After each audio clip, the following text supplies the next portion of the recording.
என்னடா இவ்ளோ நீளமா நிக்கிறானுங்க? ஒண்ணும் இல்லங்க, ஹாட் பாக்ஸும் தட்டும் பிரியா தர்றாங்க, அதான் வாங்கலாம்னு. ஏண்டா இத்தனை நாளா பொழைச்சு திங்கிறதுக்கு ஒரு வட்டலும் ஒரு ஹாட் பாக்ஸும் வாங்க முடியலன்னா நீங்க எல்லாம் எது கூட உயிரோட இருக்கீங்க? ஒரு விடியா ஊரே வாங்குது, என்னமா பெருசா பேசுற? இல்ல நான் சொல்றது உங்களை எல்லாம் திருத்த முடியாதுடா.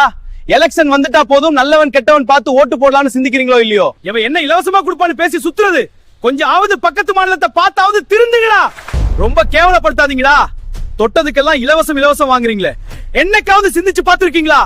போட்டி போட்டு இலவசமா கொடுக்கறாங்களே, நாளைக்கு வருங்கிற பேர்ல ஒவ்வொருத்தன் தலையில தான் வந்து விடியும்.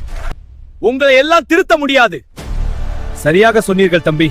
சார், உங்களுக்கு தான் தோப்பு 50 ஏக்கர் இருக்கு, நீங்க ஏன் இலவசத்துக்கு லைன்ல நிக்கிறீங்க? என்னதான் தோப்பு இருந்தாலும் இலவசம்னா விட முடியுமா தம்பி? சார், இலவசத்தை நம்பி ஓட்டு போடாதீங்க, நல்ல சிந்தனையாளனுக்கு வாக்களிங்க. நாம செலுத்துற ஒவ்வொரு ஓட்டும் நம் அடுத்த தலைமுறையின் எதிர்காலம். சார், இலவசத்தை நம்பி ஓட்டு போடாதீங்க, நல்ல சிந்தனையாளனுக்கு வாக்களிங்க. இப்படி சிந்திக்காம இலவசம்னு பின்னாடி சுத்திட்டு இருந்தீங்கன்னா ஒரு கட்சிக்காரன் திருவோடு இலவசமா கொடுப்பான், வாங்கி வச்சுக்கோங்க.